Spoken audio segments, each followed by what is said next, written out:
मैं विश्वप्रभा गुप्ता, सह आचार्य अर्थशास्त्र, राजकीय डूंगर महाविद्यालय,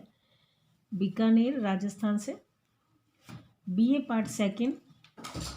इकोनॉमिक्स, पेपर सेकंड की पेपर फर्स्ट की कक्षा में आज हम ले रहे हैं प्रोफेसर हेयक का मौद्रिक अति विनियोग सिद्धांत, Hayek's over investment theory of trade cycle. Professor Hayek जो ऑस्ट्रिया के अर्थशास्त्री थे, उन्होंने व्यापार चक्रों का प्रमुख कारण बताया मौद्रिक अति विनियोग, ओवर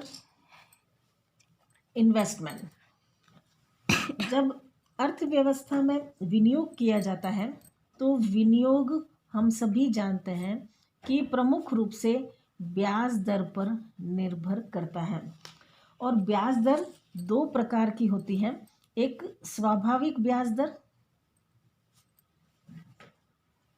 यानी कि नेचुरल रेट ऑफ इंटरेस्ट, और दूसरा बाजार ब्याज दर, जिसको हम मार्केट रेट ऑफ इंटरेस्ट कहते हैं। जब स्वाभाविक ब्याज दर और बाजार ब्याज दर आपस में बराबर होती है, यानी कि जब दोनों में समानता होती है, तो अर्थव्यवस्था संतुलन में रहती है। लेकिन जब इनमें असमानता हो जाती है, यानी कि हम यूँ कहें कि जब कभी बाजार दर स्वाभाविक दर से कम हो जाती है, यानी कि बाजार दर जो है वो कम है और स्वाभाविक दर जो है वो ज़्यादा है, तो ऐसी स्थिति में बचतों की पूर्ति कम होने लगती है, क्योंकि पहले की तुलना में इंटरेस्ट कम मिलता है और निवेश के लिए ऋणों की मांग अधिक होती है, यानी कि बचत कम है और निवेश के लिए ऋणों की मांग ज़्यादा है।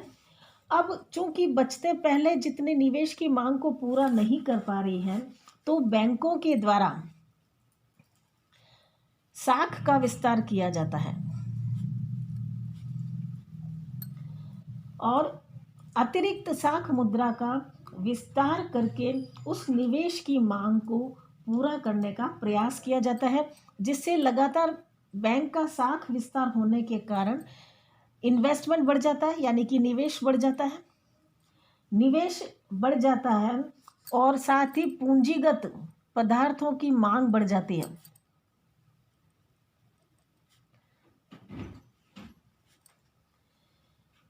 पूंजीगत पदार्थों की मांग बढ़ने से उनकी कीमतें भी बढ़ जाती हैं और लाभ भी बढ़ जाते हैं। ऐसे स्थिति में जब पूंजीगत पदार्थों की मांग ज़्यादा होने लगती है और उनसे प्राप्त लाभ और कीमतें भी ज़्यादा होती हैं, तो उपभोग वस्तुओं का उत्पादन कम हो जाता है और लोग कम उपभोग करने को बाध्य हो जाते हैं। और जब आप कंजम्पशन कम करेंगे तो स्वाभाविक है, चूंकि y = C+S और कंजम्पशन कम हो गया तो ये जो है सेविंग जो है वो बढ़ जाती है, यानी कि अनिच्छित बचतें, जिसको हम फोर्स्ड सेविंग कहते हैं, वो बढ़ जाती हैं और उपभोक्ताओं में ऊंची कीमतें चुकाने की प्रतिस्पर्धा प्रारंभ हो जाती है और इस तरह से अर्थव्यवस्था में साधनों की कीमतें बढ़ती हैं और अर्थव्यवस्था तेजी की ओर अग्रसर होने लगती है, यानी कि अर्थव्यवस्था में तेजी आ जाती है। लेकिन यह तेजी की स्थिति भी अधिक समय तक अर्थव्यवस्था में व्याप्त नहीं रहती है, क्योंकि समृद्धि काल के अंतिम चरण में जब उपभोग वस्तुओं का उत्पादन बढ़ने लगता है तो पूंजीगत पदार्थों के उत्पादन में कमी होने लगती है, और पूंजीगत पदार्थों के उत्पादन में कमी होती है तो पूंजीगत पदार्थों के उत्पादन में जो साधन लगे हुए थे वे बेरोजगार होने लगते हैं और वे वहाँ से हटकर उपभोग उद्योगों की तरफ आने लगते हैं। लेकिन उपभोग वस्तुओं के जो उद्योग हैं वे उन सभी साधनों को अपने उद्योग में उस गति से पूरा रोजगार नहीं दे पाते, यानी कि पूंजीगत उद्योगों से हटाए गए साधन या वहाँ से जो है निकले हुए साधन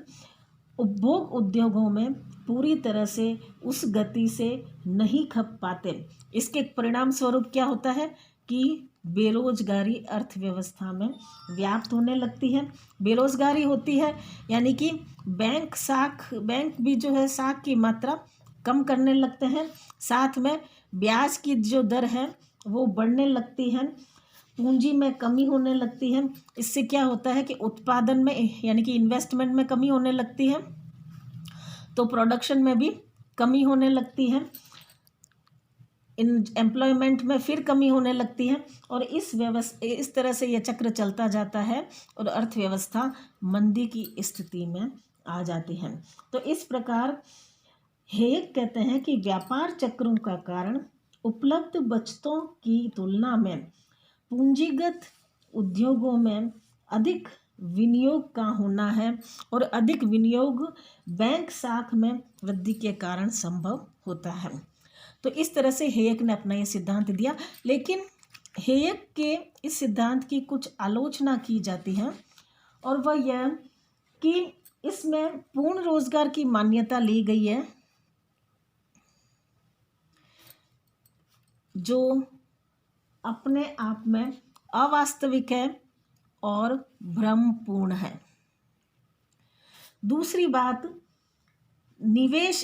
के लिए इसमें माना गया है कि वह ब्याज पर निर्भर करता है, निवेश केवल ब्याज दर पर ही निर्भर नहीं करता है,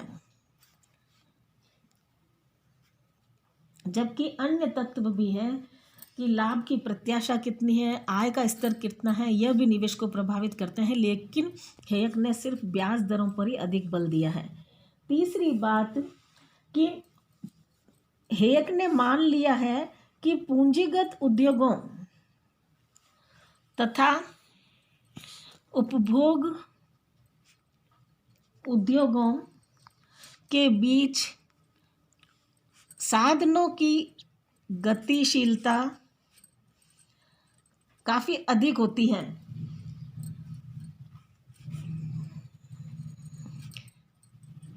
जबकि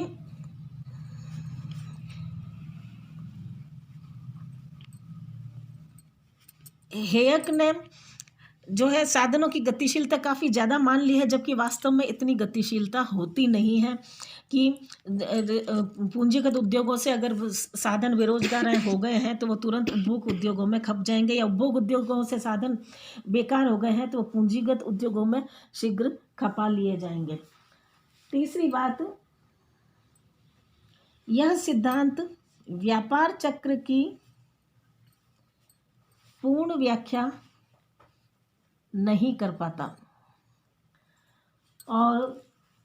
एक हेयर की यह मान्यता कि बचत और विनियोग में हमेशा संतुलन रहता है, लेकिन वास्तव में बचत और विनियोग में संतुलन नहीं रहता है, और इसके लिए फिर बैंक साख की को जो है आधारित किया गया है व्यापार चक्रों के लिए, जो कि वास्तव में सही नहीं है। तो इस तरह से जो है हेयक का जो सिद्धांत है वह बैंक साख के कारण पूंजीगत उद्योगों में अधिक विनियोग को व्यापार चक्रों का कारण मानता है, जो कि हम इसकी आलोचना के अंतर्गत देखते हैं कि कई आलोचकों ने इसकी आलोचना की है, लेकिन फिर भी यह सिद्धांत महत्वपूर्ण है क्योंकि यह व्यापार चक्रों के एक प्रमुख कारण को इंगित करता है। अब हम लेते हैं कीन्स का